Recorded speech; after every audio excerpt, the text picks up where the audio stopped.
Hey, what's up, fam? The chronophage truly is a monster. I think so far it's without a doubt the strongest creature that Hero Machine has created. Probably until we, see Mother or Ankh Salam in action. But for now, we got the chronophage. Chronophage is definitely crazy, and I really liked this panel, even though it was definitely not one of the big significant panels of this chapter.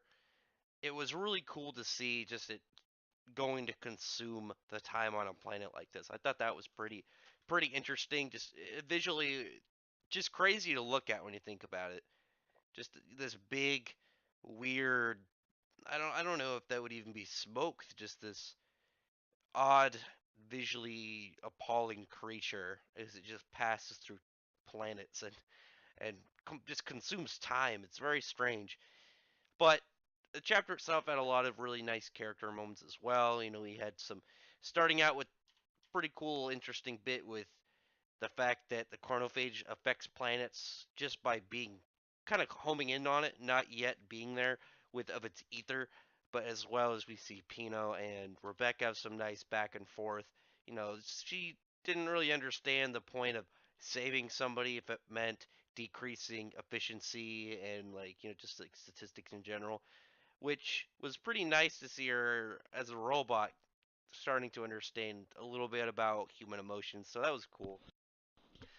But just that sick intercept with Shiki going in and helping Rebecca and bringing her about with her is a very useful gravity ether gear. Its versatility is definitely its mobility is definitely its strongest suit. Again, nicely displayed here. But it was also cool to see the other two Ether Gears within the party just displayed out as well once Ether Gears were fully on display. And not only was it cool to see them in action, but we got further evidence for Hamora's is once she brought about her sword. You actually see Ivory or Evelyn, whichever you want to go with. This second star shine or shining stars definitely took note of the sword Homura used. So I think it's very obvious at this point that whoever she got the sword ether gear from was one of the shining stars. It's not just speculation at this point. It's definitely got to be a right peg on there at this point.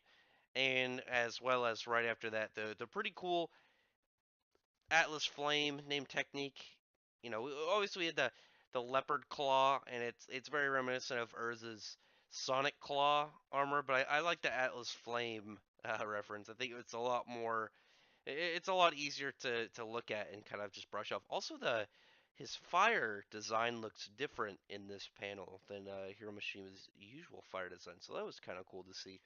But really, just at that point, they're like, "All right, what's the rest of the chapter?" It was just them kind of going to Eden Zero, just Shiki flying everyone there and being able to escape off of the planet before the chronophage arrived, and that's leading up to this panel of it consuming it and kind of eating the time of the planet, taking away all its crimes and the this horrible planet full of illegal activities and just murder and human trafficking. Well, I guess aliens too, and just all sorts of terrible activities that now it's been washed away clean as 1,200 of its years were consumed by the chronophage.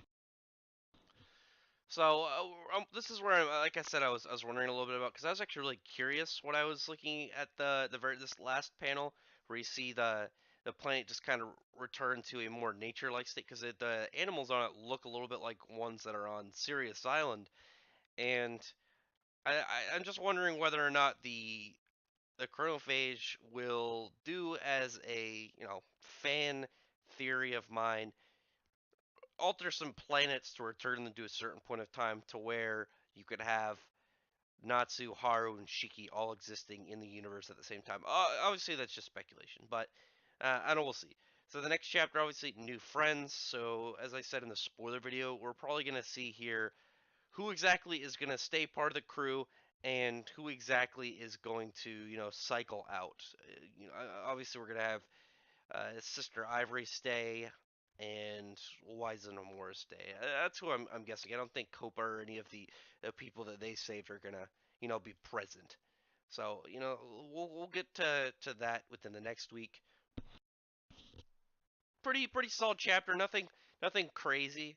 Obviously, it was mostly just a wrap up of this arc, which was pretty cool. But I like seeing the cool escape and the chronophage just straight into action as it goes about consumption of time.